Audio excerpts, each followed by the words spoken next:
Hi all, Sankatahara Chaturthi special அரிசி உப்புமா தாங்க செய்ய போகிறோம். இது விநாயகருக்கு மட்டும் இல்லை, எங்கள் வீட்டில் இருக்கவங்க எல்லாருக்குமே ஃபேவரட் ஃபுட்டுங்க. இதை செய்கிறதுக்கு அரிசி பச்சரிசி எடுத்திருக்கேன், மூணு டம்ளர்.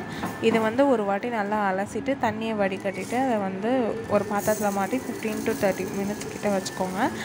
இப்போ அதை ஒரு மிக்சர் ஜாரில் மாற்றி குறைன்னு அடிச்சுக்கோங்க. ஒரு வாட்டி அடித்தா போதும், ரொம்ப அடிச்சிங்கன்னா அது ஒரு மாதிரி பவுட்ரு மாதிரி ஆகிடும். இப்போ இந்த அரைச்சி வச்சுருக்கிறதுல எண்ணெய் 2 ஸ்பூன் சேர்த்துருக்கேன். நான் கடலை எண்ணெய் தாங்க யூஸ் பண்ணுவோம். நான் கடலை எண்ணெய் தான் சேர்த்துருக்கேன். உங்கள் வீட்டில் என்ன எண்ணெய் யூஸ் பண்ணுவீங்களோ நீங்கள் அதை சேர்த்துக்கலாம். இப்போ அதை நல்லா பசைஞ்சு விட்டுக்கோங்க உதிரியாக. இது நல்லா பசைஞ்சதுக்கப்புறமா அடுப்பில் அடிகனமான பாத்திரமாக வச்சு கொஞ்சோண்டு கடலெண்ணெயும் தேங்காய் எண்ணெயும் மிக்ஸ் பண்ணி நான் அதில் சேர்த்துருக்கேன். அப்புறமே கடுகு, கொஞ்சோண்டு கருப்பு உளுத்தம் பருப்பு, அப்புறமே கடலைப்பருப்பு. இது 3 தாங்க, அவ்வளோதான். செம்ம டேஸ்ட்டான ரெசிபி ரெடி ஆகிடும். உண்மையாக சொல்கிறேங்க, இது நல்ல சட்டிலான டேஸ்ட்டில் இருக்கும். நீங்கள் ஒரு வாட்டி ட்ரை பண்ணி பாருங்கள். அப்புறமே வரமிளகா 4-5 எடுத்துருக்கேன். கருவேப்பிலை மஸ்ட்டுங்க, அதை கொஞ்சம் நிறையா ஒரு 2 கொத்து அளவுக்கு போட்டுட்டு கல்லுப்பு சேர்த்துருக்கேன். அப்புறம் பெருங்காயத்தூள், அவ்வளோதான். இது இந்த செம்பு 4 டம்ளர் பிடிக்கும். இதால் 5.5 டம்ளர் தண்ணி ஊற்றிருக்கேன் நான். 3 டம்ளர் அரிசிக்கு 5.5 டம்ளர் தண்ணி போதுமானதாக இருக்கும், கரெக்டாக இருக்கும். இப்போ இதை அப்படியே விட்டுருங்க. இது உப்பு மட்டும் வேணால் சரி பார்த்துக்கோங்க. இது இந்த மாதிரி நல்லா கொதிச்சு வரும். இந்த மாதிரி கொதிச்சு வந்ததுக்கப்புறமா நம்ம உடச்சி வச்ச அரிசி அதில் போட்டு கை விடாமல் கிண்டுக்குங்க. இப்போ கை விட்டுட்டிங்கன்னா கட்டி பிடிச்சி போயிடும், அப்புறமே வேஸ்ட் ஆகிடும்.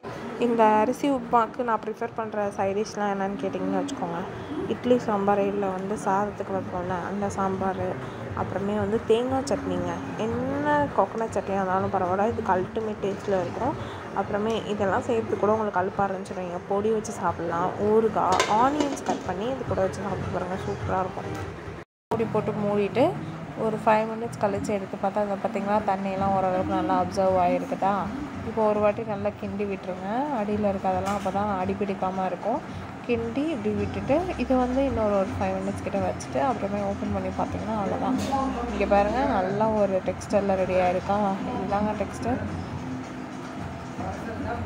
இது கொலன்னு இருக்க மாதிரி தெரிஞ்சாலும் அது அப்படி இல்லை, அது பார்க்க தான் அப்படி இருக்கும். இப்போ இந்த ஸ்டேஜில் கோகனட் ஆட் பண்ணிக்கோங்க. தேங்காயை துருவி இதில் சேர்த்துங்க. தேங்காய் இதில் சேர்த்துட்டு அது கூடவே கொஞ்சோண்டு தேங்காய் எண்ணெயும் சேர்த்துக்கோங்க.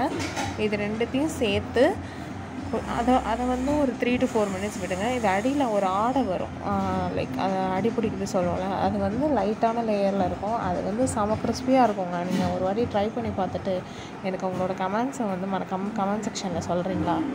அவ்வளோதான். பெரியவாலேருந்து பொடுசுங்க வரையும் எல்லோரும் கேட்டு சாப்பிடுவாங்க. ஒரு வாட்டி ட்ரை பண்ணி பாருங்கங்க. இது ஒரு தட்டில் கவுத்து பிள்ளையாருக்கு வச்சு படைச்சிட்டு எல்லோரும் சாப்பிட வேண்டியதான்.